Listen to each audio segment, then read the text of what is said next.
Hey folks, today we will talk about the money market.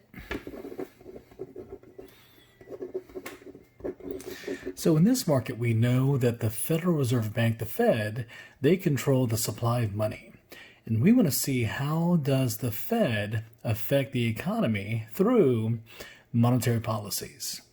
Let's go ahead and draw the money market graph. So we can see on the x-axis here, we have the quantity of money. We have our origin at 0. And on the y-axis, we have the nominal interest rates. Nominal interest rates. So we can see that in the money market graph, we have the demand for money as a downward sloping curve. And this makes sense. At a higher interest rate, you want to demand less money. And as the interest rates decreases, you would like to borrow more money. And that's why the demand for money is a downward sloping curve. Now, what's unique about this market is the supply of money. Again, the Fed controls the supply of money, so we do see a vertical line, and this vertical line represents the supply of money. And now we can label this point A, where both the demand and supply curves intersect. Point A. Let's go ahead and just say, just for simplicity, that there is $100 billion in the quantity of money, and on the y-axis, let's just say it's at a 5% interest rate. So now we want to see what's going to happen when the Fed does one of the three following: influences the open market operation, either influences the discount rate, or influences the reserve ratio. Let's take a look at what happens with the open market operations. Open market operations. Again, this is the Fed's way of either buying or selling U.S. Treasuries.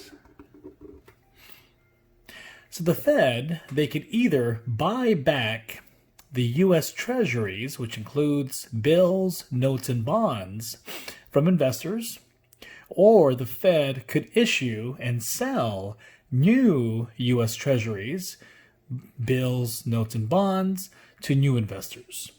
Now again, if you remember, U.S. Treasury is seen as a type of government debt.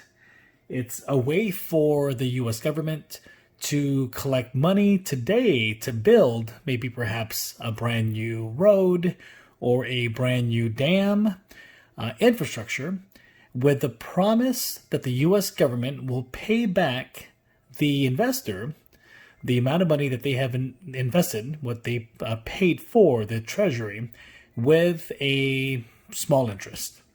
Now, usually U.S. Treasuries do have a very low yield, low return of interest, because it's not typically one of those types of investments that would either require a lot of risk, like stock markets, housing market, for example, where the return on interest is much higher at 5%, 7%, sometimes 10%. So typically we do see U.S. Treasuries as a safer investment, what we call low risk, low return investment. So what happens when the Fed decides to sell U.S. Treasuries? Yeah, maybe perhaps the Fed would like to expand the interstate highway, and they're now issuing new bonds to investors. They can sell this to other countries, companies around the globe, but they are going to sell U.S. Treasuries. How will this impact the money market? So think about this. If you are now, let's say, a private bank, and you're looking to diversify your portfolio by including aggressive, conservative investment funds, you are now considering in purchasing a U.S. bond, low risk, low return, to diversify your portfolio. And you might be tempted to want to buy this U.S. Treasury, a U.S. bond. Let's say you do decide to buy the U.S. bond. Now, what happens to the amount of money that you have to lend? Well, that is going to decrease simply because now there is less money that you have available to lend because now you are going to purchase this U.S. bond. So we could see what's going to happen to the supply curve in the money market because the Fed is going to sell U.S. Treasuries. We now see the supply curve shift to the left like so. And now we have a brand new equilibrium point called point B, where now there is less money available and there is a higher rate of interest. Maybe 6%, maybe 7%. I will put 7% in this case here.